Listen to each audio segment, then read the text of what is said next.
गुरुजी साल में कम से कम 2-3 बार मुंबई जाते थे। लोग उनका वीर जी कुलबीर सेठी, जो कि यश सेठी के बड़े भाई थे, वही यश सेठी जिसे गुरुजी ने चमत्कारी ढंग से ठीक किया था, के घर गुरुजी का इंतजार करते थे। गुरुजी ने उनके घर स्थान बनाया था।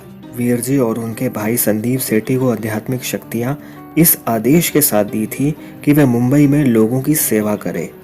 बहुत से लोगों ने वहां आना शुरू कर दिया था और वे ठीक भी होने लगे थे।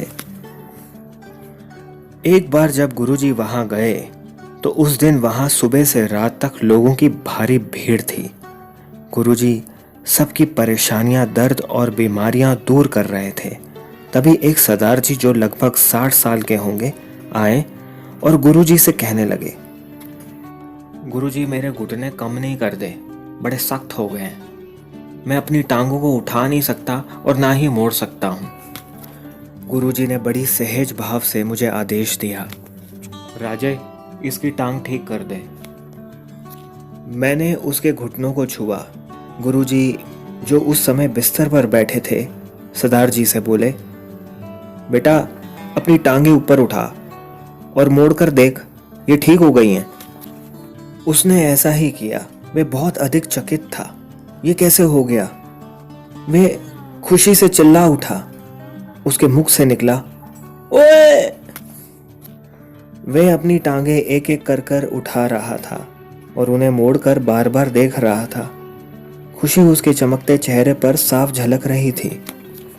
वे दृश्य देखने लायक था। वे गुरुजी को देख रहा था और बार बार अपनी टांगे ऊपर उठा उठा कर देख रहा था। उसकी आंखों में, उसके हाव भाव, उसके चेहरे पर सफेद दाढ़ी के बीच खुशी का बयान करना संभव नहीं है। गुरुजी ने सिर्फ 2 काम किए। पहला, उसकी समस्या को सुना और दूसरा, अपने शिष्य राजपाल को उसकी टांगे ठीक करने का आदेश दिया। बस इतना ही। लेकिन इतने सालों से पुराने जोड़ों के दर्द को इस तरह से ठीक कर देना। गुरुजी ने सिर्फ उसकी समस्या को सुना और बस कह दिया, और परिणाम उनकी इच्छा अनुसार सबके सामने था।